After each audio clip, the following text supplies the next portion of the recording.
This is CBS 5 Eyewitness News. Good evening, I'm Dana King. I'm Ken Bastida. If you're a PG&E customer, getting one, whether you like it or not, you will be. The company plans to install smart meters in every home. Some who have already gotten them are complaining about skyrocketing bills. But Anna Werner shows us there is another reason that some are telling PG&E they want no part of smart meters. Anna? Right, Ken. These are the meters they're complaining about, the new electric and gas smart meters. In fact, you might call it a budding rebellion among some PG&E customers who say when it comes to smart meters, they don't want them and they're not going to take them.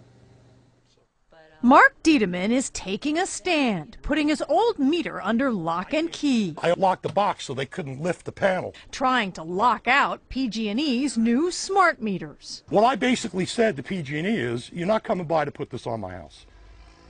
Period. And why? To me, it's unconstitutional. It's invasion of my privacy. Because the new meters allow PG&E to remotely read a customer's usage every hour. The company says in future that will allow homeowners to monitor and reduce their energy use. But Diedemann says also it permits PG&E to actually come into your home at any time during the day and know what appliances you're using, when you're using them, how you're using them. This is corporate intrusion on your life. And Patricia Young of Brentwood takes it a step further. Well, I'm against it. She says it's anti-American. It's an infringement on our rights and our liberties. Overstatement? Maybe not, says attorney Lee Tien with the Electronic Frontier Foundation. The privacy of the home is really the most important value. And Tien says those meters could tell the government, even the police, what's going on in your home. Inside your home is where the government isn't supposed to intrude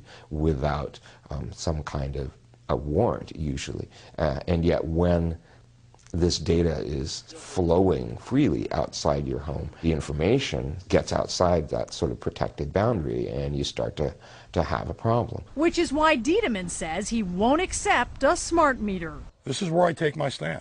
I do have a choice. But do you? If you don't want a smart meter, do you have to take one?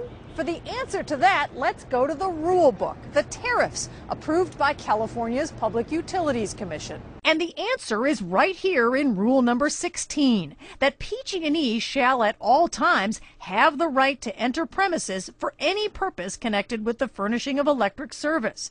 And if you want to argue about it, don't forget rule number 11. If customers don't comply, it says, PG&E may terminate their gas and electric service.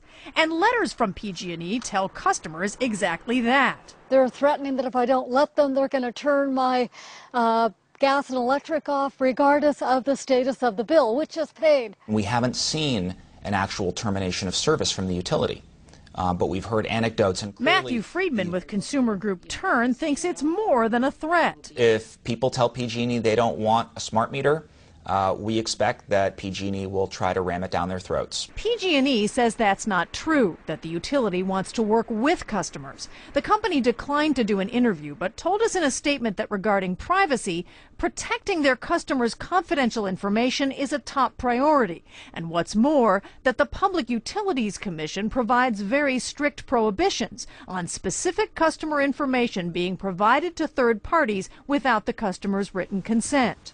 But a smart meter at this house, Mark Diedemann says, just try it. If they show up, they're going to have to go through me to get at them. They'll take a court order and a whole bunch of police officers. PG&E needs to be stopped in their tracks here. Not something that PG&E likely wants to hear. That they have to force these meters onto people's premises against their will. This has got to be an absolute nightmare for them.